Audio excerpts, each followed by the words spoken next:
Malu aku jadi orang Indonesia. Ketika di Pekalongan, SMA kelas 3, ke Wisconsin aku dapat beasiswa.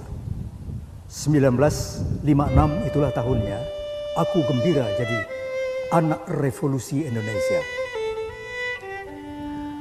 Negeriku baru 6 tahun terhormat diakui dunia. Terasa hebat merebut merdeka dari Belanda.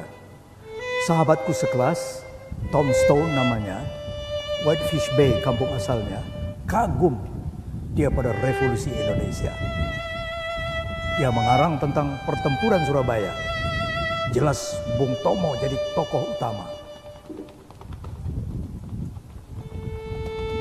Dan kecil-kecilan aku narasumbernya, dadaku busuk jadi anak Indonesia. Tom Stone akhirnya masuk West Point Academy dan mendapat PhD dari Rice University. Dia sudah pensiun perwira tinggi dari US Army. Dulu dadaku tegap bila aku berdiri. Mengapa aku sering benar merunduk kini? Langit akhlak rubuh di atas negeriku berserak-serak. Hukum tak tegak, doyong berderak-derak. Berjalan aku di Rojas Boulevard, Gelang Road, Lebuh Tur Razak. Berjalan aku di 6th Avenue, Maidan Tahrir dan Ginza. Berjalan aku di Dam, Champs-Élysées dan Mesopotamia. Di sela khalayak aku berlindung di belakang hitam kacamata dan kubenamkan topi baret di kepala. Malu aku jadi orang Indonesia. Di negeriku, selingkuh birokrasi peringkatnya di dunia nomor 1. Di negeriku, sekongkol bisnis dan birokrasi berterang-terang curang, susah dicari tandingan. Di negeriku, anak lelaki, anak perempuan, kemenakan, sepupu dan cucu dimanja kuasa ayah, paman dan kakek secara hancur-hancuran seujung kaku, tak perlu malu. Di negeriku, komisi pembelian alat-alat berat, alat-alat ringan, senjata pesawat tempur, kapal selam, kedelai, terigu dan peyem dipotong birokrasi lebih separuh masuk kantong jas safari. Di kedutaan besar, anak presiden, anak menteri, anak jenderal, anak sekjen dan anak dirjen dilayani seperti presiden, menteri, jenderal, sekjen dan dirjen sejati agar orang tua mereka bersenang hati. Di negeriku, penghitungan suara pemilihan umum sangat jelas, penipuan besar-besaran tanpa seujung rambut pun bersalah perasaan. Di negeriku, khotbah, surat kabar, majalah, buku dan sandiwara yang opininya bersilang tak habis dan tak putus dilarang-larang. Di negeriku dibakar pasar pedagang jelata supaya berdiri pusat belanja modal raksasa. Di negeriku, Udin dan Marsinah jadi syahid dan syahidah. Ciumlah harum aroma mereka punya jenazah.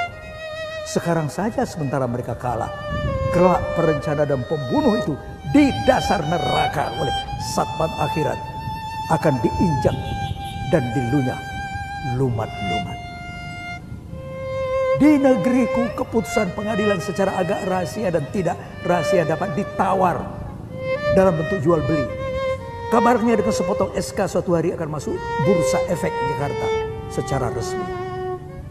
Di negeriku rasa aman tak ada karena 20 pungutan, 15 itu ini tekanan dan 10 macam ancaman. Di negeriku telepon banyak disadap, mata-mata kelebihan kerja, fotokopi gosip dan fitnah bertebar, disebar-sebar. Di negeriku sepak bola sudah naik tingkat jadi pertunjukan teror penonton antar kota. Cuma karena sebagian sangat kecil bangsa kita tak pernah bersedia menerima skor pertandingan yang disetujui bersama. Di negeriku rupanya sudah diputuskan kita terlibat Piala Dunia demi keamanan antar bangsa. Apalagi Piala Dunia itu cuma urusan negara-negara kecil. Karena Cina, India, Rusia dan kita tidak ikut serta. Sehingga cukuplah Indonesia menjadi penonton lewat satelit saja. Di negeriku ada pembunuhan, penculikan, dan penyiksaan rakyat terang-terangan di Aceh, Tanjung Priok, Lampung, Haur Koneng, Nipah, Santara Krus, Irian, dan Banyuwangi. Ada pula pembentahan terang-terangan yang merupakan dusta, terang-terangan di bawah cahaya surya terang-terangan, dan matahari tidak pernah dipanggil ke pengadilan sebagai saksi terang-terangan. Di negeriku, budi pekerti mulia di dalam kitab masih ada, tapi dalam keharian kehidupan sehari-hari bagai jarum hilang menyelam di tumpukan jerami selepas menuai padi. Langit akhlak rubuh, di atas negeriku berserak-serak, hukum tidak tegak, doyong berderak-derak. Berjalan aku di Rohas Boulevard, Gelang Road, Lebuh Tun Razak. Berjalan aku di 6th Avenue, Madian Tahrir, dan Ginza. Berjalan aku di Dak, Champs Elysees, dan Mesopotamia. Di sela khalayak aku berlindung di belakang hitam kacamata. Kemudian ku benamkan topi baret di kepala. Malu aku jadi orang Indonesia. 1998.